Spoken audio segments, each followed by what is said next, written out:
Trigonometric substitutions. Let's start off by manipulating this trig identity.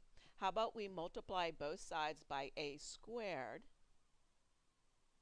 and then isolate a squared cosine squared. And this form of the Pythagorean identity can be very useful in simplifying an expression such as this. If we know that theta is between negative pi over 2 and pi over 2, then what we can do is first rewrite 16 as 4 squared. And then use the Pythagorean identity that we were just looking at. And then notice that cosine is positive. So this is just 4 cosine theta.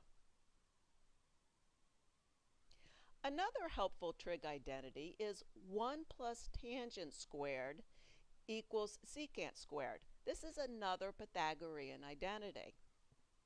And there are two versions of this we'll be using. One is where we multiply everything by a squared, and the other is where we isolate a squared tangent squared.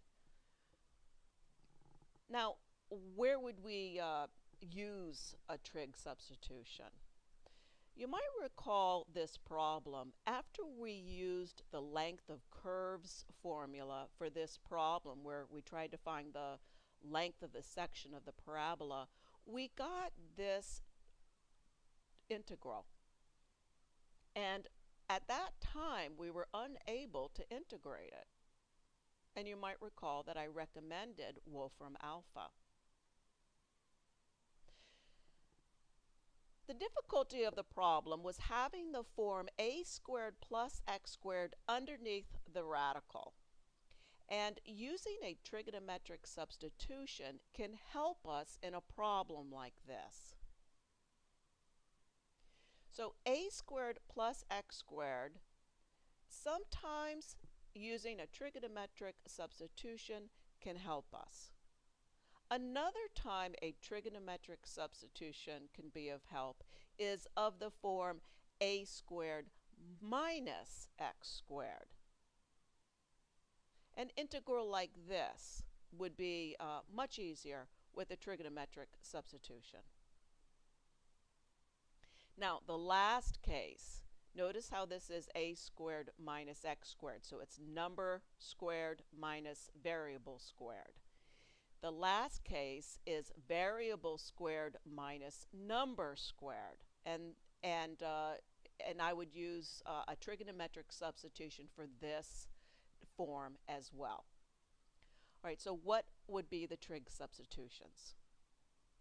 If you see a squared minus x squared, then let x equal a sine theta.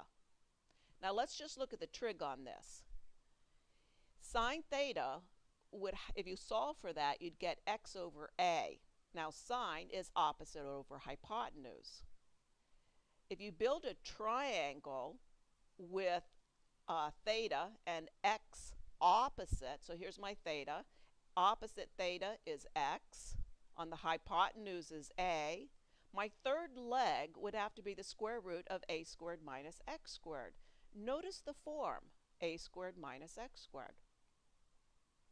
Now the substitution you're actually doing is you're having theta equal inverse sine of x over a.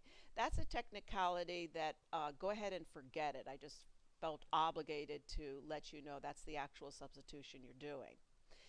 One thing you might want to remember though is theta is between negative pi over 2 and pi over 2. Sometimes that crops up. The Pythagorean identity that you would use is this one. What about the form a squared plus x squared? In that case, use the substitution x equals a tangent theta. Now tangent theta is opposite over adjacent. Opposite theta is x, adjacent theta is a. And then your hypotenuse is square root of a squared plus x squared. and the substitution you're actually doing, and the Pythagorean identity that's useful when you do this substitution.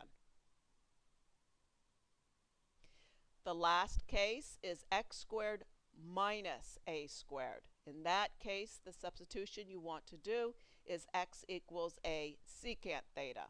Now, secant is hypotenuse over adjacent. So I have x on the hypotenuse, and adjacent is a. My third leg, or my second leg, is the square root of x squared minus a squared. Your actual substitution and the restrictions on theta, and your Pythagorean identity. So let's just do a recap. When you see a squared minus x squared, let x equal a sine theta. If you definitely want to either memorize that or have it on a crib sheet. A squared minus x squared, let x equals a sine theta. A squared plus x squared, let x equal a tangent theta. X squared minus a squared, let x equal a secant theta. Can you do a different trig substitution? Well, sure, you can. But these are the ones that are the easiest, the most straightforward, and the ones that'll make your life the easiest, and with little error as possible. Now, in the next section, we're going to actually do a trig substitution, and the trig substitution we're going to do is of the form a squared minus x squared. So I'll see you then.